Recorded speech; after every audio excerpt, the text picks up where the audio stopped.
Hello friends, best Kannada YouTube ಚಾನಲ್ಗೆ ಎಲ್ರಿಗೂ ಸ್ವಾಗತ. ನಮ್ಮ ಜೀವನದಲ್ಲಿ ಒಂದು ವಿಚಿತ್ರವಾದ ಸಂಗತಿ ನಡೀತದೆ. ಅದೇನು ಅಂತಂದ್ರೆ, ಒಬ್ಬರ ಬಗ್ಗೆ ಏನೂ ತಿಳಿದೇ ಇರಲ್ಲ. ಅವ್ರ ನೋವೇನು, ಅವ್ರ ಹೋರಾಟ ಏನು, ಕನ್ಸೇನು, ಸತ್ಯ ಏನು, ಅವ್ರ ಬಗ್ಗೆ ಏನೂ ಗೊತ್ತಿಲ್ಲದೆ ಬೇರೆಯವರು ಅವ್ರ ಬಗ್ಗೆ ಚಾಡಿ ಹೇಳ್ತಾರೆ. ಚಾಡಿ ಮಾತು ಹೇಳೋರು ನಮ್ ಜೊತೆಗಿರ್ತಾರೆ ಅಲ್ವಾ? ಅವ್ರು ಕೇಳಿದ ಮಾತು, ಅವ್ರು ನೋಡದೇ ಇರೋ ದೃಶ್ಯ ಅಥವಾ ನೋಡಿರೋ ಚಿಕ್ಕ ದೃಶ್ಯ, ಅವರು ತಮ್ಮದೇ ಆಗಿರೋ ಕಲ್ಪನೆ ಆಧಾರದ ಮೇಲೆ ಈ ವ್ಯಕ್ತಿ ಹಾಗೆ, ಅವನು ಹೀಗೆ, ಅವಳು ಹೀಗೆ ಅನ್ನುವಂಥದ್ದನ್ನ ಹೇಳೋದಿಕ್ ಸ್ಟಾರ್ಟ್ ಮಾಡ್ಬಿಡ್ತಾರೆ.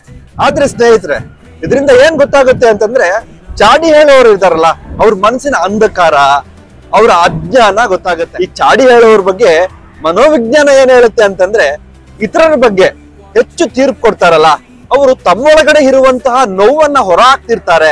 ತಮ್ಮ ಅಸಮಾಧಾನವನ್ನ, ತಮ್ಮ ವಿಫಲತೆಯನ್ನ ಮರೆಮಾಚೋದಿಕ್ಕೆ ಇತರರ ಬದುಕನ್ನ ತೀರ್ಪು ಮಾಡ್ತಾರೆ ಅಂತ. ಆದ್ರೆ ನಿಜವಾದ ವ್ಯಕ್ತಿಗಳು ಹೇಗಿರ್ತಾರೆ ಗೊತ್ತಾ?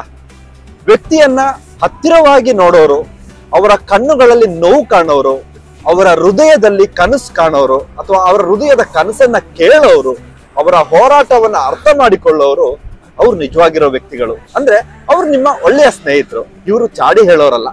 ಸ್ನೇಹಿತರೆ, ಒಂದು ಪುಸ್ತಕ ಇರುತ್ತೆ, ಆ ಪುಸ್ತಕದ ಕವರ್ ಪೇಜ್ ಅನ್ನು ನೋಡಿ ಅದ್ರೊಳಗಡೆ ಏನಿರುತ್ತೆ ಅಂತ ಅರ್ಥ ಮಾಡ್ಕೊಳ್ಳೋದಿಕ್ ನಮ್ ಕೈಯಲ್ಲಿ ಆಗಲ್ಲ. ಅದ್ರೊಳಗಡೆ ಇರೋ ಕಥೆ ಏನು ಅಂತ ನಮಗೆ ಅರ್ಥ ಮಾಡ್ಕೊಳ್ಳಕ್ ಆಗೋದಿಲ್ಲ. ಹಾಗೆ ಒಬ್ಬರ ಜೀವನವನ್ನು ಸಹ ನಾವು ಅವರನ್ನು ಹೊರನೋಟದಲ್ಲಿ ನೋಡಿದ ತಡನೆ ಯಾವುದೇ ರೀತಿಯಲ್ಲಿ ತೀರ್ಪು ಕೊಡೋದಿಕ್ಕೂ ಆಗೋದಿಲ್ಲ. ಸೊ ತೀರ್ಪು ಕೊಡೋಕ್ಕಿಂತ ಮುಂಚೆ ಸ್ವಲ್ಪ ಯೋಚನೆ ಮಾಡಿ, ನಾನು ಅವರ ಬಗ್ಗೆ, ಅವರ ಸತ್ಯವನ್ನ ಅರ್ತಿದ್ದೀನ, ಅಥವಾ ನನ್ನ ಮನಸ್ಸಿನ ಕತ್ತಲನ್ನ, ನನ್ನ ಮನಸ್ಸಲ್ಲಿರುವ ಅಂಧಕಾರವನ್ನ, ನನ್ನ ಅಜ್ಞಾನವನ್ನ ಅವರ ಮೇಲೆ ಹೆರಿತಾ ಇದ್ದೀನ ಅಂತ.